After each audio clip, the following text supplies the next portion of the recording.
Assalamualaikum warahmatullahi wabarakatuh.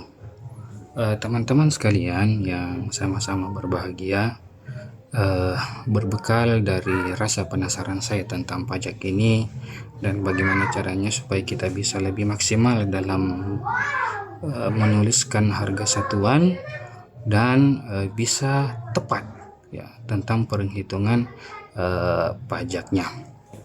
Yang pertama dulu teman-teman sekalian, kita dulu harus pahami pertama tentang konsep dari pajak tersebut ya. Dulu pajak itu adalah di bawah 1 juta maka dia tidak kena pajak. Di atas 1 juta dia terkena hanya kena PPN, tidak kena PPh 22. Itu dulu. Sekarang konsepnya adalah belanja di bawah 2 juta maka dia tidak akan terkena pajak. Belanja di atas 2 juta maka dia akan terkena pajak. Makanya konsep yang kita telah dijabarkan tadi bahwa dengan menambahkan harga satuan dengan pajak sepertinya agak kurang, nanti akan kurang mengena dengan harganya. Jadi begini, misalnya harga satuan 17.500, anggaplah PPN-nya itu 11%, ya memang 11%. Jadi harga satuannya ya, harga satuannya 17.500 dikali dengan 11%, maka hasilnya adalah pajaknya nanti 1.925, kemudian PPh 22 ya. Kemudian PPh 22, jadi harga satuannya dikali dengan 1,5%, anggaplah dia memiliki NPWP. Nah, konsep yang selama ini kita ketahui bahwa kita tambah, jadi harga satuan ditambah dengan PPN dan PPh bertambah menjadi bertambah menjadi 19.688. Harga 19.688 ini pasti tidak akan kena kalau misalnya kita tambah huluma. Misalnya kita belanja 10 dos, kita belanja 20 dos. Apakah harga ini masih akan tetap di angka aman untuk kita belanja, kemudian kita keluarkan pajaknya? Tentu saja tidak, karena ini kita hanya mengalihkan di angka 17.500, sementara 17.500 itu angka yang statis, tidak goyang-goyang. Makanya saya coba merumuskan satu hal seperti ini. Contoh ya, contoh ini adalah susu Enfagrow, terserah apalah namanya lah. Katakanlah ya, satu dos itu harganya 17.500 atau anggaplah 18.000 lah. Nanti harganya bisa kita setting sendiri atau ganti 18.000. Jadi kalau kita beli satu dos harganya 18.000. Nah, harga yang idealnya ketika dia harus terkena pajak itu berapa? Nah, harga idealnya itu harusnya adalah 20.284 rupiah. Dari mana? Harga ini adalah harga dari perkalian 111 itu dari PPh ya, kita konversi jadi nominal dibagi 98,5. Dari mana 98,5? Harusnya kan ini 111 itu dibagi 100. Tapi karena ada PPh 22 ya, 1,5% ya, ada PPh 22 1,5%, maka dia dikurangi jadi 98,5.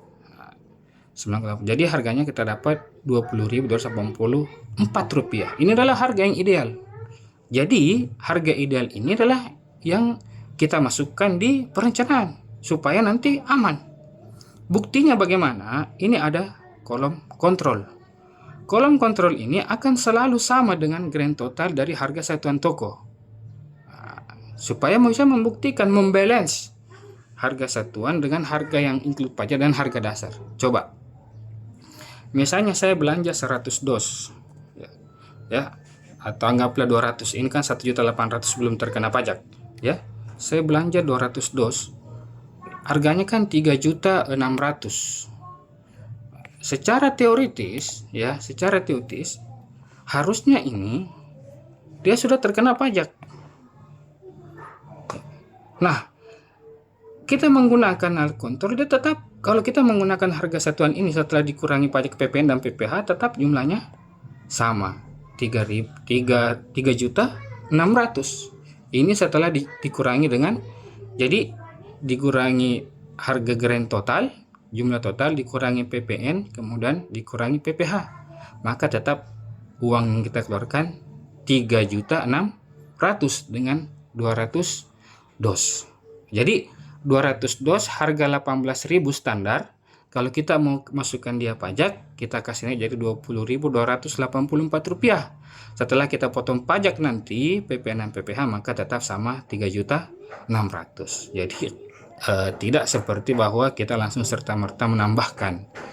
Jadi semoga aplikasi ini bisa memberikan pencerahan, bisa membantu teman-teman nanti dalam menyusun perencanaannya, harga satuannya, supaya lebih tepat dan tidak tekor istilahnya. Jadi ini bisa kita ganti dengan misalnya sayur, harganya katakanlah 230.000 ya.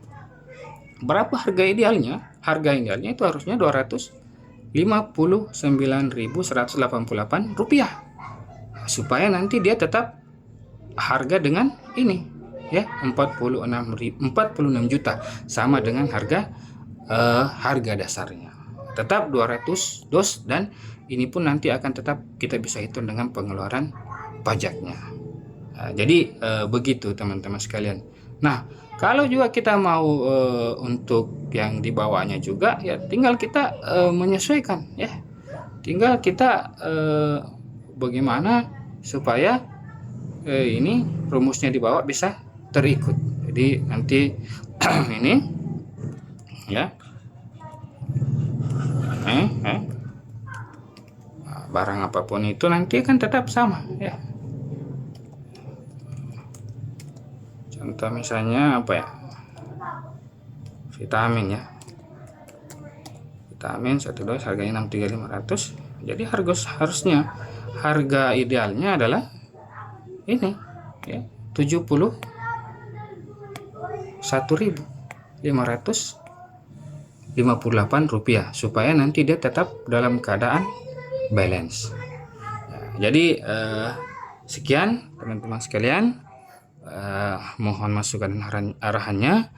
Hadza sallallahu alaihi wasallam, semoga bisa bermanfaat. Wassalamualaikum warahmatullahi wabarakatuh.